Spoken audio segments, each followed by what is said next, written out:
Hello, everyone, and welcome back to Evernight. Just as a quick recap of what happened during episode 1, we were able to introduce you guys both to the world and to the characters that populate it. It started out at the Name Day Festival for Princess Kamaria, who is believed to be the reincarnation of the moon. We met our 4 main protagonists. Meredith, played by Aaron. We have Corvus, played by Echo. We had Alfie, played by Crow. And we had Willoughby, played by Zoe. We began with an introduction to the world through Alfie, who had just arrived from the Feywild. And it was very interesting to see the characters' reactions to a place they believed was that of fairy tales. Now, we're able to continue on with the story and see just exactly what happens next. Back into the game! LOC, let's go! So, Meredith and Alfie are off to view the marketplace and get food. Willow, what are you up to at this point? At this point, her best source of entertainment, not information. She didn't take anything he said all that seriously.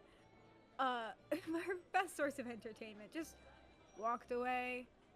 So she's looking for a new source of entertainment, preferably something shady and or paranoid, you know? Kind of like I want to find trouble, just to watch what happens. I don't want to join. Shady and or paranoid, do you notice the person that's just in the alley? Probably. Yeah, that looks vaguely shady and or paranoid.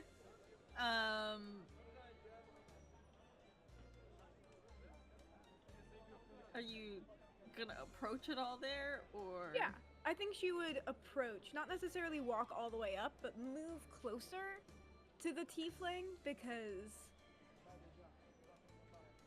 he interacted with the crazy guy for a couple of seconds. Well, not crazy, but, you know, the satyr. So, in theory, this person's also fascinated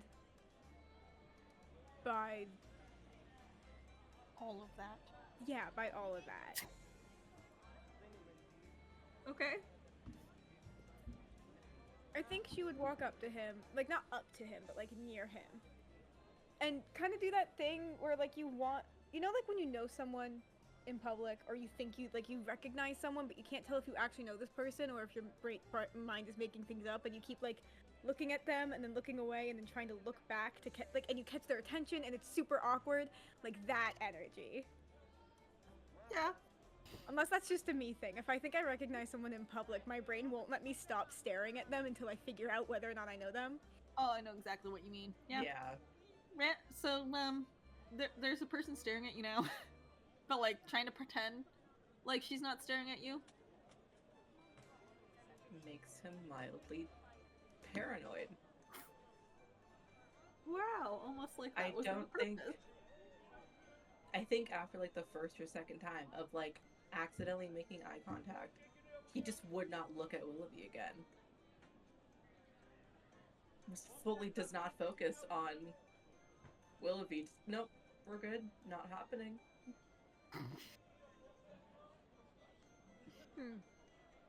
Well, that's not what she wanted to happen. So now she is going to engage. Okay. Do possums speak a language? Do possums speak a language? Yeah. Mavka can understand common. Okay. When you speak to her. But not necessarily... Okay, but she's able to understand the language, so I can mind link with this possum.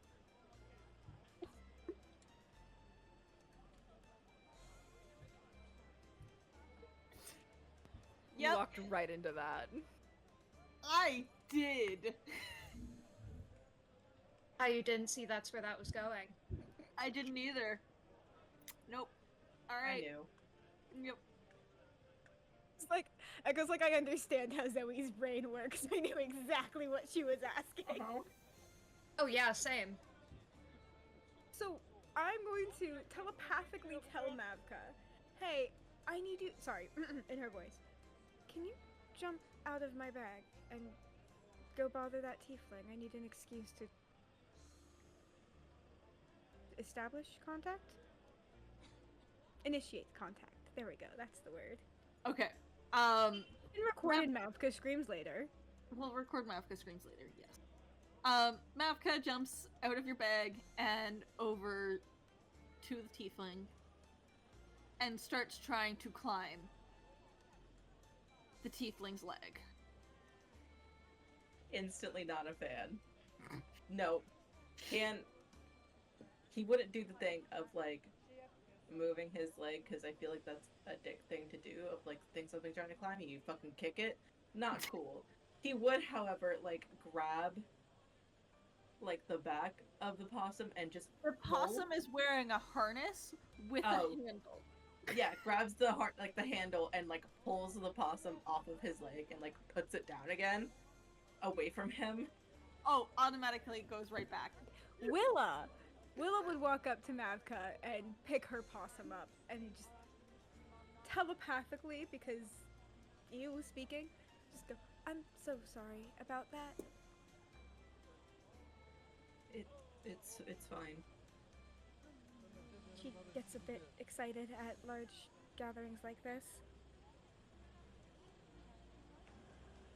Okay. Sorry, this is a weird question, but do I know you? You seem familiar. I don't think so. I'm not super around the city much. Oh, my bad. I suppose I just... You spoke to that, satyr, yes? I overheard bits and pieces of the conversation. Did he ever exactly say what was going on? Not really. He's certainly a strange fellow. Strange is a nice way to put it. So, Willa doesn't actually know how to have a productive and kind conversation. She really only knows how to ask for what she wants from a person who is intended to give her things, like from stores and from the library, or like apparently how to gaslight people. So she's kind of running out of words in this moment.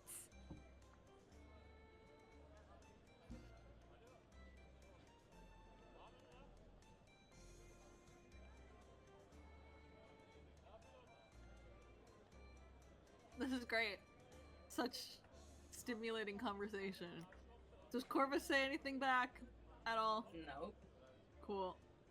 Do you stay there, Willa?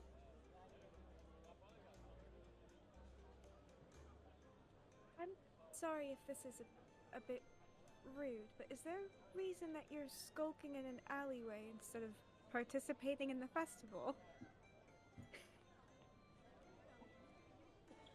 Crowds are a lot to deal with, and I'm not in the particular mood to deal with drunk people either.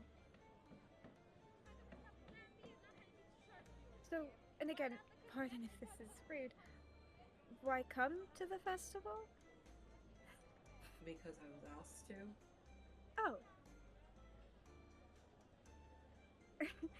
She looks around. Is there anyone near them that would have asked Corvus to go to the festival? Oh, hell no. Mm-mm. The person that Yeah, no, they're not around.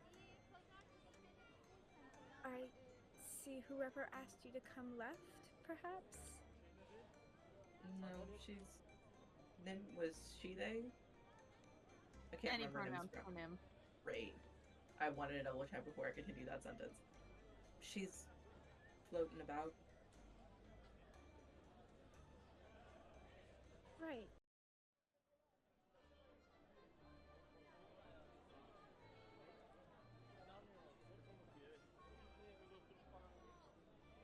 Do you believe that the satyr was actually from the Feywild, like he claimed?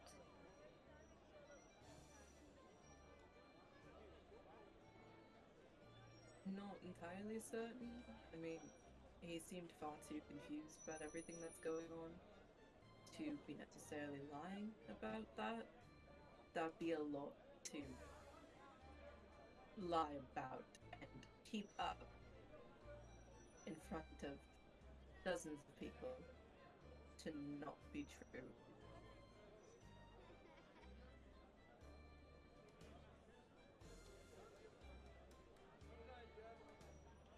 Not to say people haven't done that, but that feels like a lot.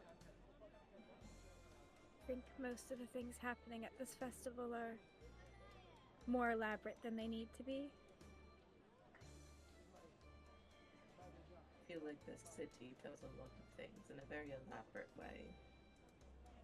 This is true enough.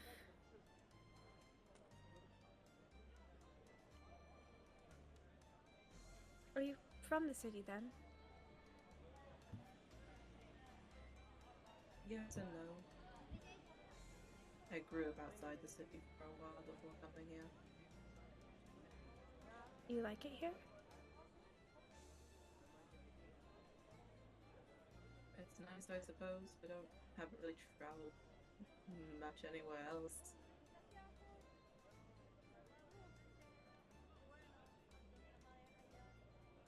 I suppose the same questions go for you. Which questions? I asked quite a few, so I'm just asking which answers you wanted. I think all of them would suffice, given you asked a lot about me. Right. No, I don't think the satyr was lying. Genuinely believe he thinks he's from the Feywild. Whether or not I believe the Feywild exists is a different question entirely.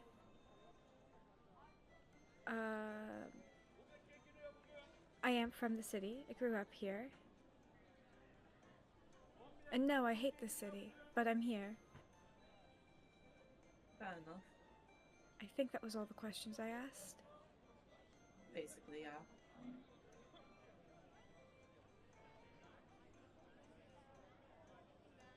What's your name?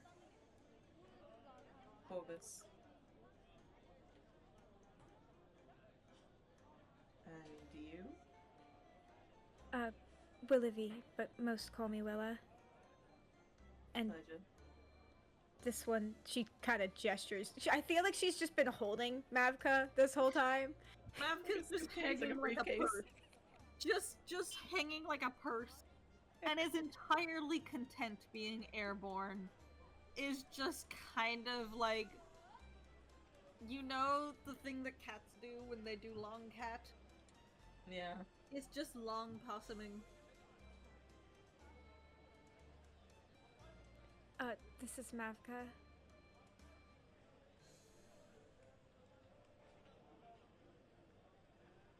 I feel like he does the thing of like looking between Mavka and Willa, then back to Mavka with the face of like, that's a choice an animal.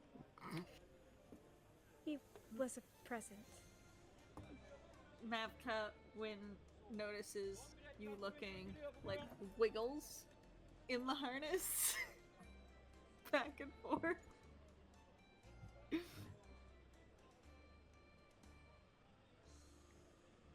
Internally, there is a thought of a present. That's, again, choice an animal. Listen, the person who gave her Mavka maybe did not super understand what the point of a pet was. Not at all.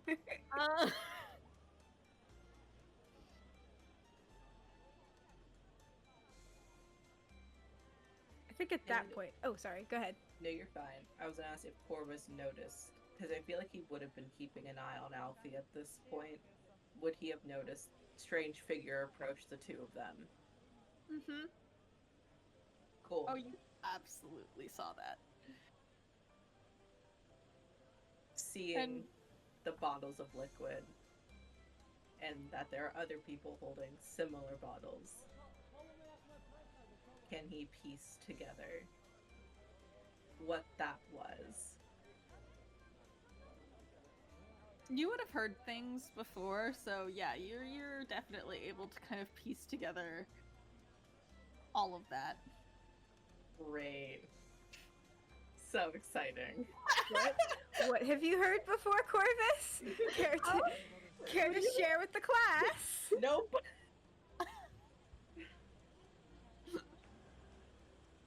We all know Echo makes very secretive characters. I It's do. fine.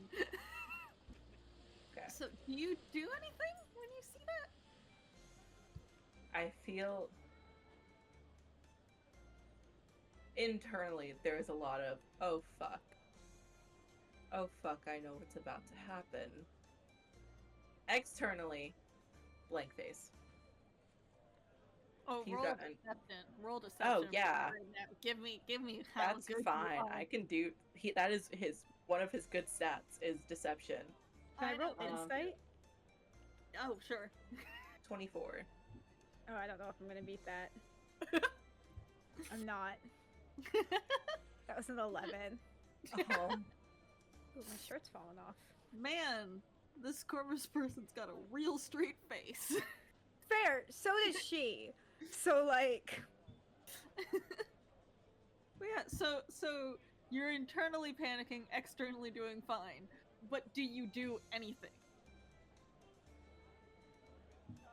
I don't think he's going to do anything with the information that he has, only because if he does, if there are other individuals that are out and about that are a part of this, it will immediately alert them that somebody snitched. Roll a perception check. Uh-huh. Got an 18 on that roll. Jesus, these dice. 21. You notice at least 3 other figures in cloaks that seem to be handing out these bottles. Great. Doesn't make him feel any better. Yeah. He knows that if he was to say anything to any guard, it would make everything a lot worse. Yeah, have you also been keeping an eye on Nim this whole time too? Oh, absolutely. Yeah, you see one of those cloaked figures approaching Nim.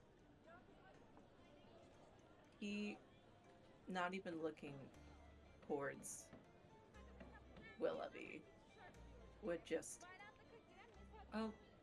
I'll be right back, and goes over to Nim. So you approach an elf that is in a wheelchair. Very punk rock energy for kind of what is a very medieval aesthetic. Has bantu knots on the top of their head with kind of like a little bit of an afro at the back. Bright pink hair, blue eyes, a scar that kind of goes right across her nose. That is absolutely vivacious and chatting, and yeah, is being approached. So you beeline right towards. He would not immediately get into the conversation, but he would try to put himself in line of sight of Nim and just give her the look of like, don't. Yes, so Nim is in a little bit of a crowd of like Yeah. 3 or 4 people when the figure approaches. And so you would probably be able to, so they approach honestly from behind and next to Nim, so you are Okay. actually able to go on the other side Yeah. and make eye contact. Nim makes eye contact back and goes, like kind of like a ah. He would just, with this very small shake of his head, like, just don't. And like make a face at you, but also just absolutely is like probably gonna listen.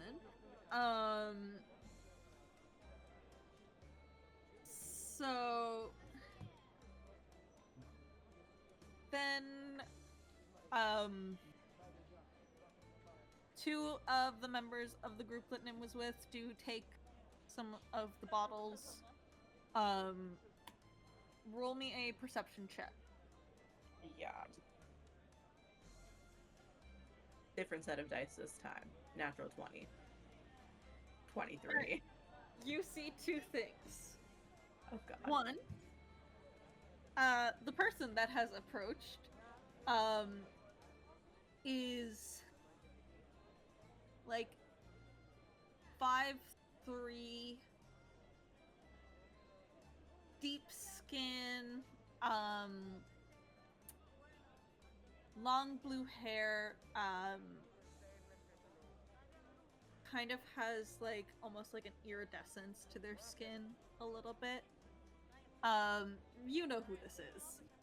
And then you also see that this person, when Nim refuses one of the round bottles, instead like motions to go put it back under their cloak, like in their little belt, but instead puts it in the pouch at the back of Nim's wheelchair. He, utilizing his spell, Evolved Herself, changes to become completely different and approaches this time. Okay. Takes What do you look like in your ultra self? probably just, I don't have like a reference image or anything. Probably just like tan skin, brown hair, like very like just a common person you'd see throughout the city. Horns are gone, tail's gone. Outfit probably just looks like normal, common clothes.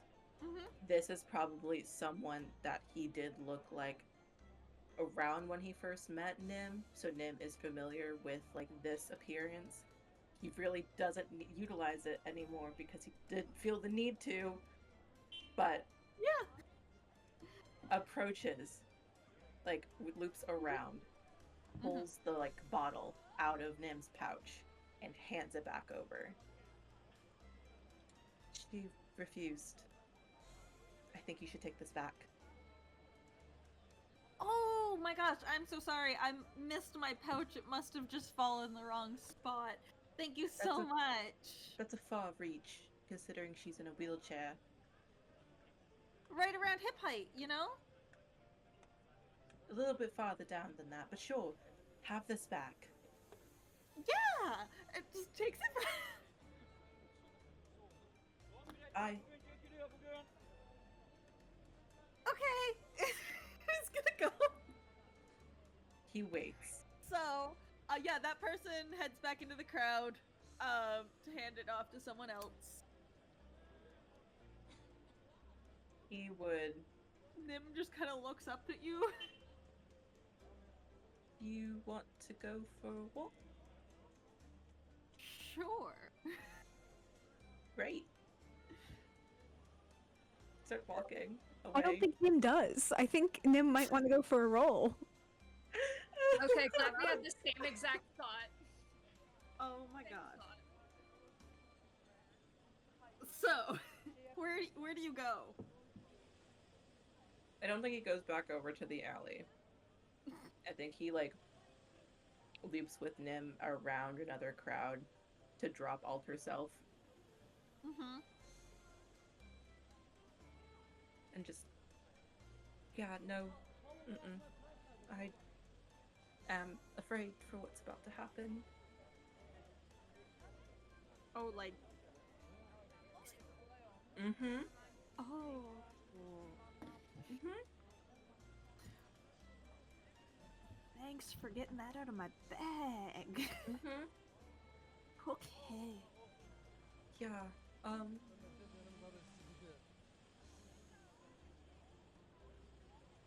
can't tell anybody about it because it'll make a huge scene and absolutely cause more issues than necessary. But maybe whenever she does her thing, we'd leave afterwards. I don't want to be here after that. And I feel like leaving right now would be too suspicious. Yeah, it would be. Mm-hmm. Because they will absolutely notice and have someone tail us for it. Yeah. That's so fun. This is so fun. Yeah. It's so very fun. Can understand why you seemed hesitant coming with me. Yeah. Actually. Yeah. Didn't think they would actually go through with it. But, yeah. And I don't exactly know what the whole plan is. I just know what they're planning on doing, and whatever comes afterwards is in the wind. This is super great. Okay. I mean, I have other fun news. It's not as bad. Yeah? There's a satyr walking around who supposedly is from the Feywild. The who, what, where now? Yeah. No, you heard me correctly. Oh, that's so cool. Yeah, from what I heard, seemed so very confused as to where he was. I'm sorry. Uh-huh. Is this person just on so many drugs? That's such a great question, but given how confused he seemed about where he was, what was going on, the fact that the sun was gone, I don't think it's drugs. Wait. The Feywild has sun? Apparently. Bitches? Yeah. Well, yeah. That's the... okay. I don't know. They seem like bitches for having the sun when we don't. Well, our sun's also been gone for years. That's very true. And... yeah, sure. Well, what should we do now? What do we... I don't know. I don't know.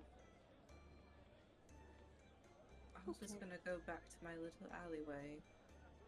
I will join you. There's... Now I don't there's still another person over there. Did you make a friend? Not really. Well, maybe I can make a friend. She has a possum. That's so cool. Apparently it was a gift. It seems like a Possum really is good an animal to amazing give gift. as a gift. It's an amazing gift. What do you mean? I would absolutely adore receiving a possum as a gift. I feel like this says a lot about who you are. Oh, absolutely. Let's go. I want to meet the possum. Yeah, Corvus will head back over to the alley. Yeah. Willoughby, roll a perception check. Ooh, okay. That's an 18. Okay. You saw Corvus walk over to that crowd, and then suddenly, kind of like when the crowd shifted a bit, just disappear entirely. Good for him. That's what she wants to do right now. But now is approaching the alleyway again from a different area with someone else now.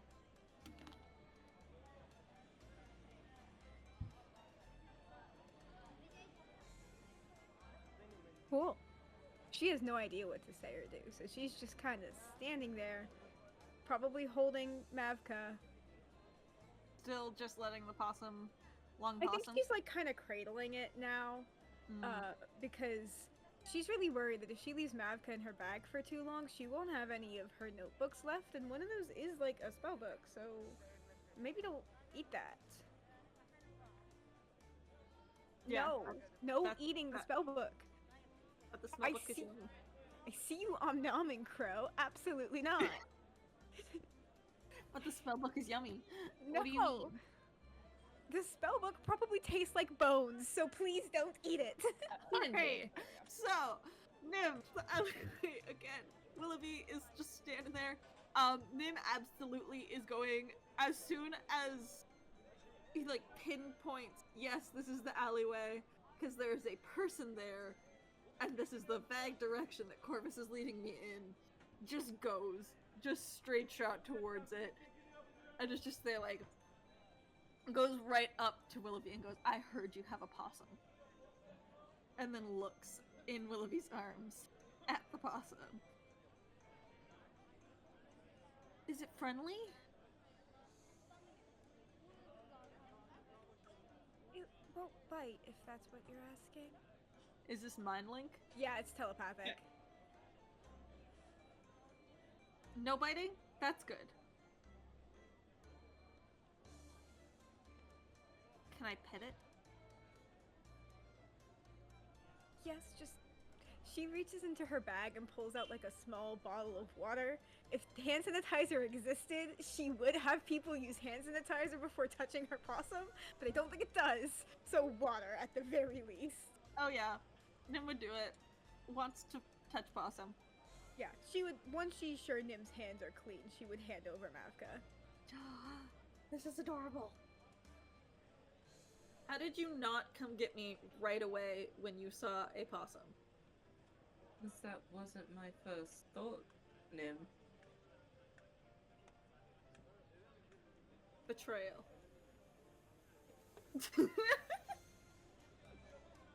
Alright, sure. He's just gonna sit there petting.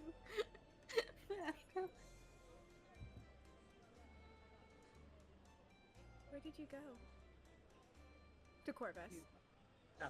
To grab my friend. By the way, when Will reached into her bag, did she feel anything in her bag that should not have been in her bag? Yeah, you know you got us all paranoid. I figured I should ask while I'm here, you know? No, there was nothing in your bag. Okay. Have my books been eaten? Are they safe? There's one book that the corner of some of the pages seem to have been ever so slightly gnawed upon. Was it the decoy book that she puts in there on Yes. purpose, or was it her Yes. spell book? No, it was the decoy book. Okay, good.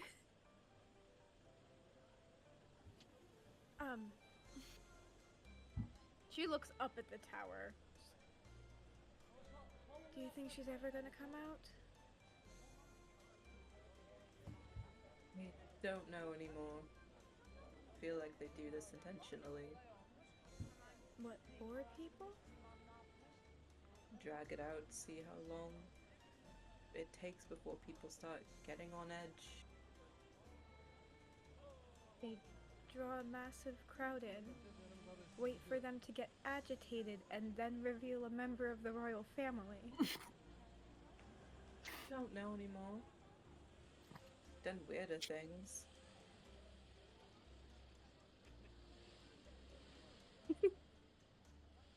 Honestly, with this royal family, I wouldn't be surprised if they felt like that.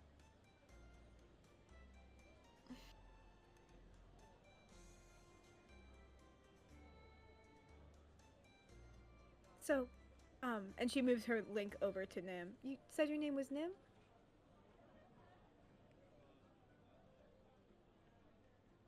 I don't think. Corvus said Nim. Beautiful. Great. Yeah. I was like, has this been stated out loud It has yet? been stated out loud. Great. Okay. That was a me not remembering. I got worried. Yes.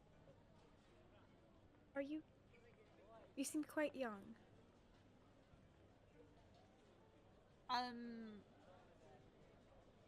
Not really, but I'm going to say thanks.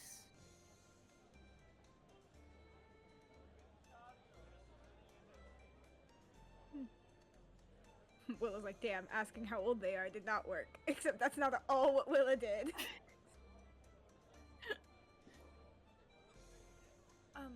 You and Corvus are friends then? Yes.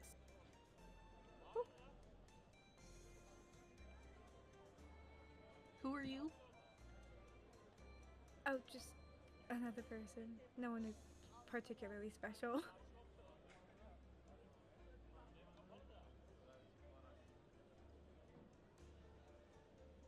Were you asking my name? Sure. Anything about you at all. Oh, sorry. My name is Willoughby. Cool. It's a nice name. Thank you. Did you pick it yourself? No, typically people are named by their parents. Not always. Did you pick your name yourself? Oh, yeah.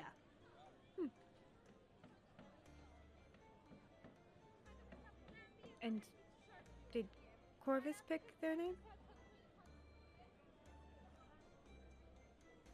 That's not a me thing to answer. What do you mean?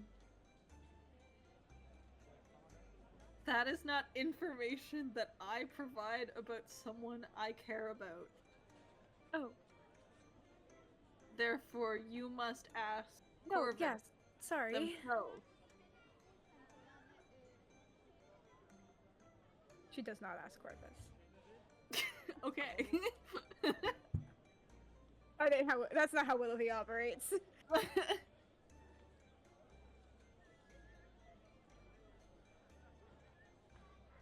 Your possum is adorable. Thank you. She was a gift. I heard. Who gave you a possum? A friend. Man, seems like a great friend that would give someone a possum.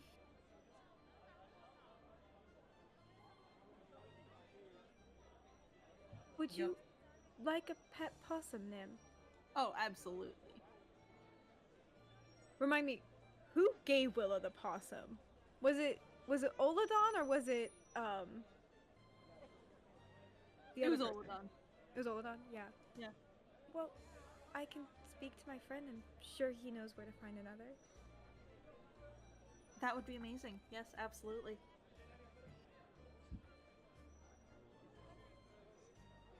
This is gonna be a great friendship right here. In her head, she's like, why am I only ever friends with gods and children? Why are those my two friend types?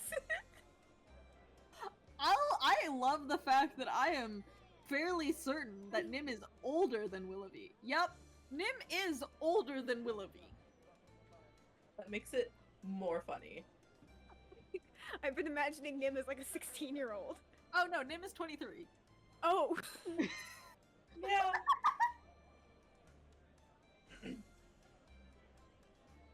Well, the point still stands. Why am I only friends with gods and children?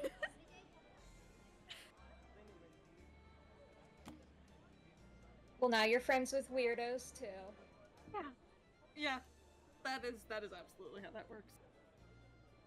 She Hey, switches over to Corvus and goes, I don't know how close you and Nim are, but I do think that she is going to be getting a possum soon. I figured. aren't you so excited to have a possum in the apartment, Corvus? They aren't particularly difficult pets. They're just... Well, they aren't pets. They are wild animals. So... there are some difficulties. Fantastic. At this point, Nim is like scritching the like like the crown of Mavka's head, and Mavka is just like eyes closed, like clearly just in bliss. So, let's head on back to the other two who went to go find some food. Ah.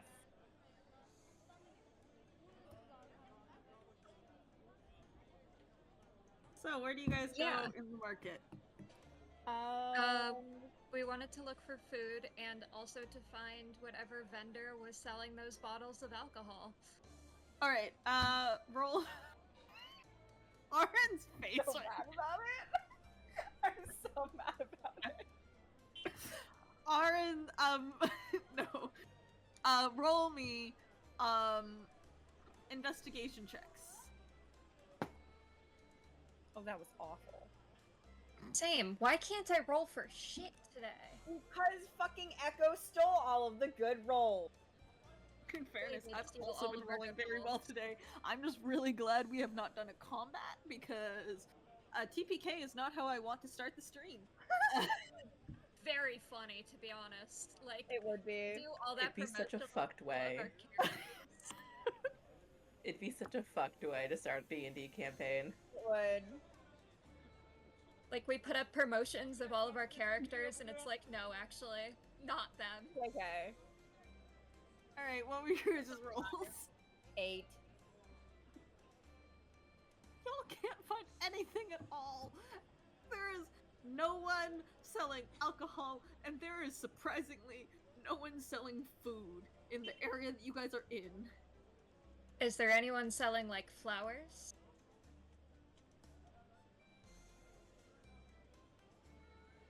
Yes. Yes, there is. I want to approach the flower vendor. Okay. Oh no. Hi, what can I So- do for you? Do you have, oh shoot, I don't know what grows here. You have, honeysuckle, maybe? No, that must be out of season. Yeah. Oh, well, there's not as much of the seasons and everything like that, especially here in Lunan. We're kind of able to grow things more or less at will, thanks to the blessing of the moon. As for honeysuckle, however, I did sell out of that earlier today.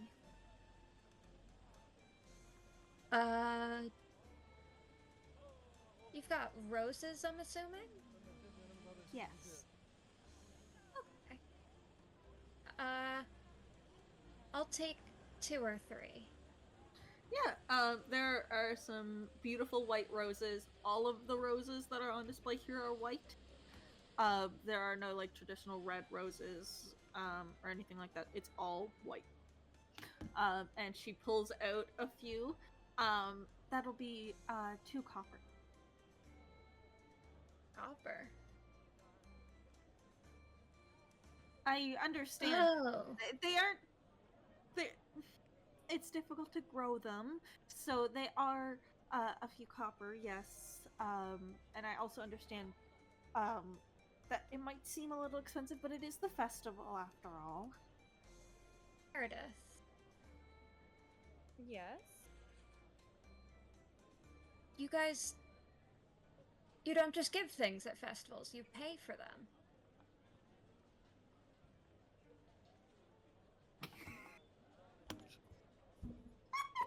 See, capitalism in a muted background is... So you don't pay for things? Well, not during celebrations. It's hospitality rules. You want to treat your guests to a party. Interesting. Yes, we need to pay for things here. They need to make a living. Meredith will pull out the 2 copper and hand it over to the vendor. Thank you, and she hands you the roses specifically, as you are the one that paid for them. Yes. Meredith will hand them to Elfie. Yeah. And Alfie is gonna, like, look at it, take a deep sniff, and then just eat the entire rose whole. Yep. Like, not the stem, just the whole flower. Crunch. I knew exactly where that was going. You look like you've Oh. just broken this woman's psyche. Immediately, like, just instantaneously, she is just like, that didn't just happen in front of me. That didn't just happen. Why is this person still chewing? Because it didn't happen. There's no way that just happened. Alfie finishes chewing on the rose and looks at the woman and goes, "These are wonderful, thank you."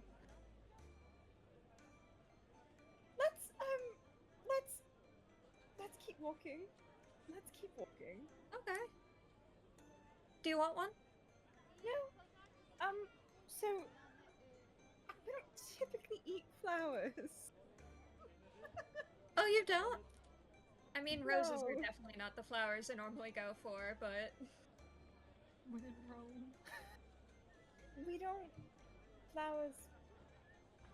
I don't want to say period because that's not entirely true. We don't just eat roses. Well, they're quite nice. Have a sweet little crunch to them.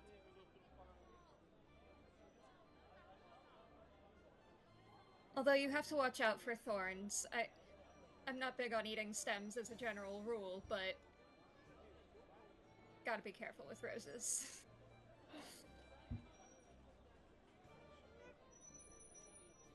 You such an interesting person.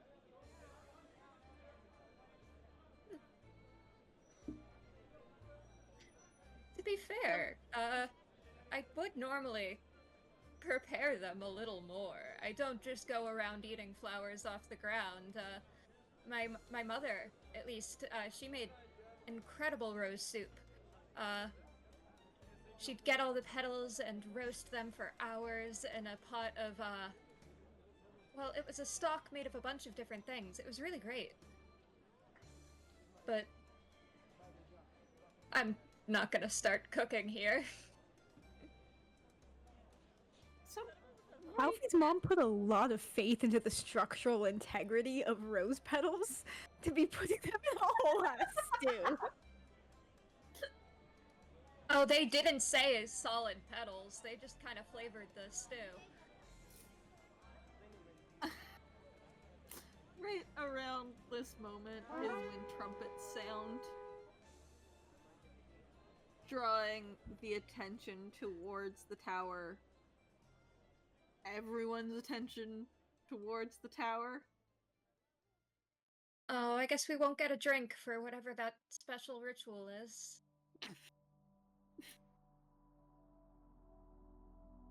Unfortunately. So, trumpets sound, everyone's attention is drawn towards the tower. There is about like a 30-second pause between when the trumpets end and when the doors open.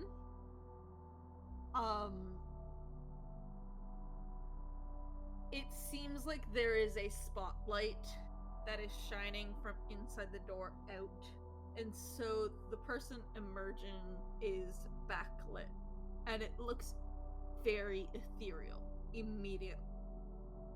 And she walks towards the edge of the balcony and rests her hands on the railings and looks out at the crowd. And those that are from Lunan would recognize that this is the queen. This is oh my god, why am I all of a sudden blanking on the queen's name? I know the queen.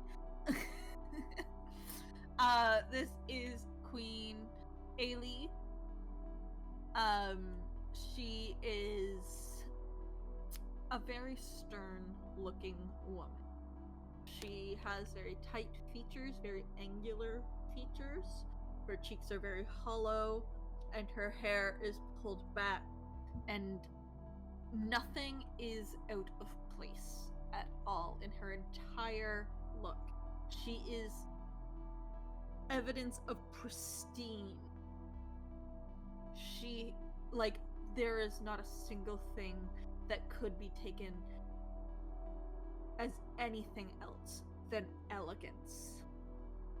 And she rests her hands gently on the railing and looks out at the crowd.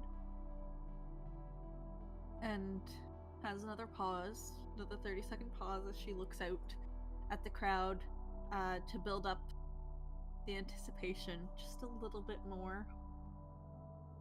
But now it's not so much like a little bit of an angsty anticipation, it's excitement.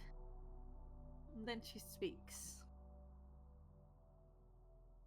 Welcome, all, to this wonderful celebration.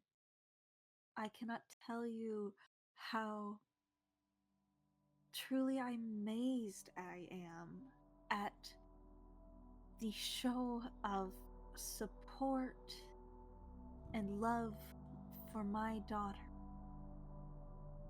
I know that you are all here because of the importance of the ceremony, but I surely appreciate your time, your gifts, your presence for my child's name day.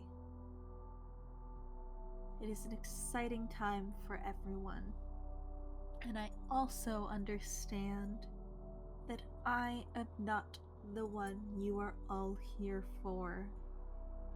So, I will now take my leave, and my daughter instead will come out and grace you with her presence. And then, as everyone has been waiting for, she will demonstrate the magic of the moon. She smiles again, and then turns and walks back in. And there is another pause.